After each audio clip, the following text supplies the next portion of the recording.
This week on HermitCraft. The return of HermitCast, minigames aplenty, and some nepotism because we felt like it.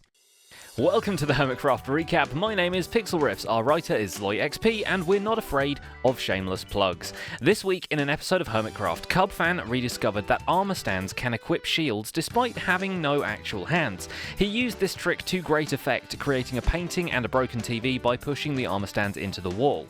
But interestingly enough, one of our friends, Dnator Games, got inspired by this episode and created a resource pack that allows you to do the same with item frames. If you want to check it out, a link to the resource pack download will be in the description of this video. And while we're on a shameless self-promotion kick, let's not forget the HermitCraft subreddit Discord server. You guys absolutely blew up after it was barely mentioned in the last recap episode. The link to join that will be in the description as well. And CubFan, thanks for the bug showcase. We made ourselves some nice armories using it. In the meantime, Cub receives a delivery from the Derp, a live evoker with all his hairs right in the middle of the treasure room. Since he didn't agree to pay his share of the rent, Cub moves him out of the house in a minecart. Finally, Cub gets rid of the lower parts of the end pillars and uses the obsidian to expand the volcanic mesa biome, complete with a double volcano. Didn't even need any baking soda. Elementary was a lie. I think loading oh my word, CubFan.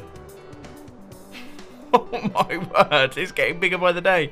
All those of you missing the HermitCast are in for a treat, because this week we got not one, but two story times with Rendog. One during his work on the Hermitron abandoned castle entrance, when he told us about that time he kissed a girl and he liked it, and the second one from his hangout with Iskall during the minigame face-off. As a result, Ren now owes Iskall a ton of shulker boxes and maybe some money from the hair business lady. Minigaming is all the rage this week. Azuma Void finished up the Hungry Hermits minigame, rendering it usable and ready for action. And of course, Tango Tech's Rooster Booster got a much needed test drive with Cub, Impulse and False Symmetry. They ended up playing so much that they broke several elytras. You still have a chicken. I've been flying around with the chicken this whole time. He's holding on. I got it! Poor chicken's like, you gonna hang me or what, buddy? Ow! We did! What? What? Yes. How the heck? What is this nonsense? Now. Do I still have a chicken? What's that? Yeah, go on. I got it. Oops, my sword killed the chicken. No. Oh no. Oh no, I didn't get a lead. Got it! False just totally nailed Nice. that one. Back from kicking Tango's butt at his own game, False decorates the last forgotten empty floor of her agency, pretty much completing the jellyfish base, and adds a research room to the innards of her sea water cooler base. A research room of custom birch trees, apparently. Sure, why not? I don't think I want to out-touch this box. I can see what is in it. There is one more thing in it that isn't listed there.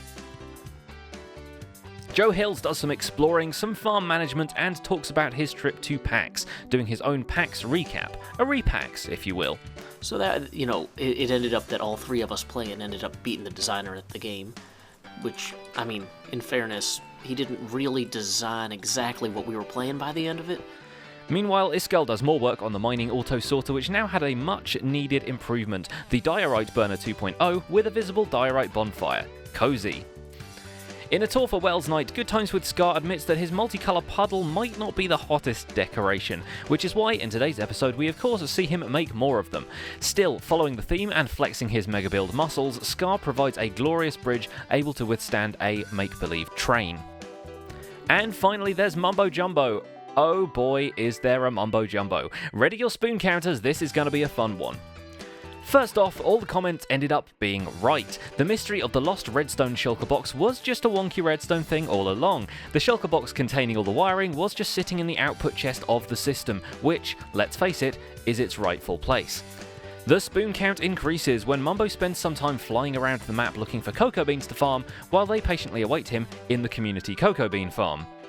And we'll add a spoonful of our own because Mumbo Jumbo's big project for the week is a missile silo for his bat cave, complete with a countdown sequence, a functional hatch, and Iskalium-powered rockets. So, in this bonkers universe, Batman apparently does not use guns but has no problem nuking the crap out of someone. Now we just need one more rocket scientist hermits to reenact the Cuban Missile Crisis. And that's pretty much it for this week's recap. My name has been Pixel Riffs and our writer is LoyXP. If you have a minute to check out our own channels, you can click on our faces in the end card. Before you go, don't forget to leave a like on this video, share your favourite moments of the week in the comments, and subscribe to this channel for your weekly count of spoons. Thanks for watching, and we'll see you next week.